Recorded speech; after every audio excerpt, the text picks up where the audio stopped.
بسم اللہ الرحمن الرحیم۔ ایک شخص نبی کریم صلی اللہ علیہ وآلہ وسلم کی خدمت میں آیا اور کہنے لگا کہ میں قرآن سے کچھ یاد نہیں کر سکتا، مجھے کچھ سکھا دیجئے جو میرے لیے قرآن کریم سے کفایت کرے۔ آپ صلی اللہ علیہ وسلم نے فرمایا، تم سبحان اللہ والحمد للہ ولا الہ الا اللہ واللہ اکبر ولا حول ولا قوت الا باللہ پڑھا کرو۔ اللہ پاک ہے، اس کی تعریف ہے، اس کے علاوہ اور کوئی معبود نہیں۔ اللہ سب سے بڑا ہے، برائیوں سے بچنا اور نیکی کی توفیق ملنا اللہ کے سوا کسی سے ممکن نہیں۔ وہ عالی ہے، عظمت والا ہے۔ کہنے لگا کہ اللہ کے رسول، یہ تو اللہ کے لیے ہوا، میرے لیے کیا ہے؟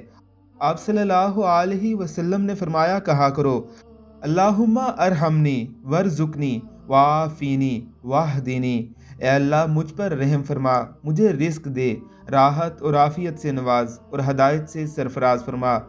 چنانچہ جب وہ کھڑا ہوا تو اپنے ہاتھوں سے ایسے اشارہ کیا تو رسول اللہ صلی اللہ علیہ وسلم نے فرمایا، اس نے اپنے ہاتھ خیر سے بھر لیے ہیں۔